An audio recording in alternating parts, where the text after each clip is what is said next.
Danny, a tremendous victory. I mean, I bet you didn't think it was coming. No, and I think I'd be lying if I said I wouldn't have taken a 0-0 with 5 minutes to go when they're round of the Giants and balls are coming in the box. So that is an extra cherry on the top. And I couldn't have wished for a better person and better professional to score that goal. I think building up to it, was it a beautiful, attractive game of football? No. Did the boys show real character and played for the badge like I said before I want them to do? Yes, they did. And I think the supporters, even if it was a 0-0, would have appreciated the effort and determination from those players today. But to get the 3 points sends them home even happier.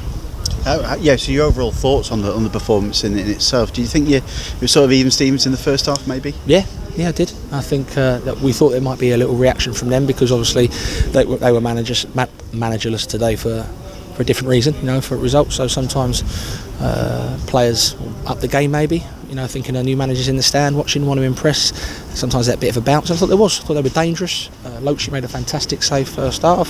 I think we slipped and lost the marker, and the lad mishit it. They could have scored. So a little bit of luck here and there, but defending the box was fantastic. The clearances were fantastic. No one ducked out of a tackle. It was streetwise. It was really, and that's what I enjoyed it. I said to them at half time, I'm enjoying this. A little bit of nerves creeping in near the end because you think when they're getting corners and free kicks, but yeah, I think you couldn't have written it that Curtis Weston scores a goal of that quality with our fans down that end as well. A couple of opportunities for Lawrence Maguire in the first half. Hasn't scored for a while. I think it could have fallen for somebody else, maybe. Yeah, well, we worked on the corner yesterday with him making a late run round the back, and the delivery was from Mandy was fantastic. On a sixpence, and once he didn't get the full, and then it drops. You think, go on, and to be fair, he hit the target. But yeah, I think in hindsight, he'd like to have scored. Cabs had a half chance, one-on-one, maybe hit it a bit earlier. But as I say, they had a couple of chances. So, I think maybe a goal like that was going to win the game today. Second half, there was less chances. Did you feel it was going to be something special to win the game, though? Yeah. I just didn't want us to let that good work slip near the end through someone losing their marker or, not clearing it when they should. Little things that people make those mistakes at the highest levels. You know what I mean? So it wouldn't have been the end of the world, and it wouldn't be like. The first time someone's seen anyone make a mistake, but I just felt it would be a mistake that would cost us. And at half time I said just keep your decision making on point, and at worst ways you leave with a 0-0. But yeah, the strike was fantastic, and I just thought little things like the 3 minutes after that we managed it really well. Brought Grimes on just to be that extra physicality, so we didn't give anything away for the last couple of minutes. And as I say, people laugh at that, but those last 3 minutes was professional and mature, and like I always keep saying to you, is that to get promotions, to be at the top of leagues, you have to have those things every week. Yeah, how pivotal could that 3 points be there with a not necessarily playing well overall, but grabbing the win? Well, there's a couple of teams, without naming names, that are going through the gears now and steamrolling teams. We thought that might happen.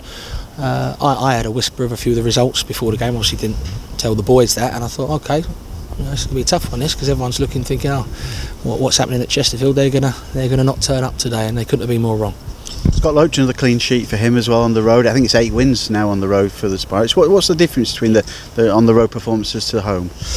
I think we've got the most clean sheets in the league. I think that's, first of all, it's a massive credit to himself and David O'Hare, the goalie coach, who works tirelessly with him, Dylan and Melvin.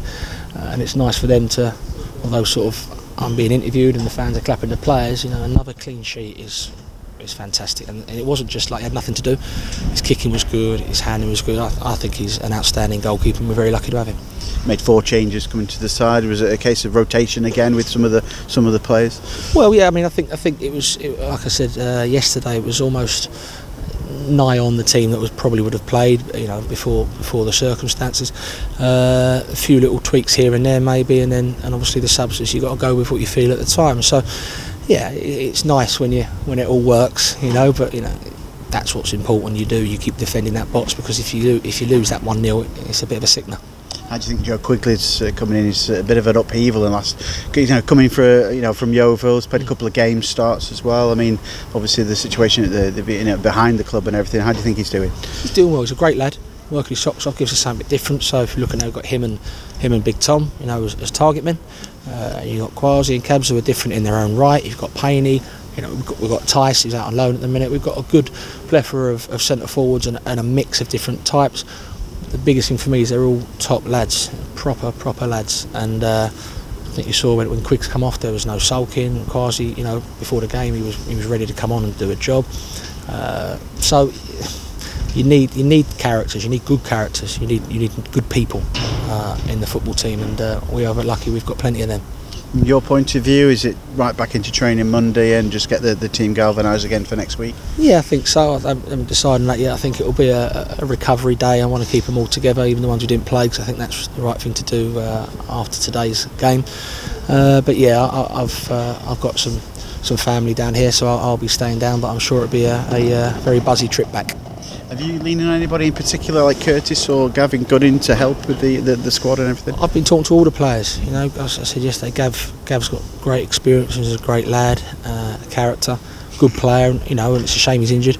Westy the same, different type of character, but a character nevertheless. Even from day one, I'm lucky. I've got a really good relationship with the players.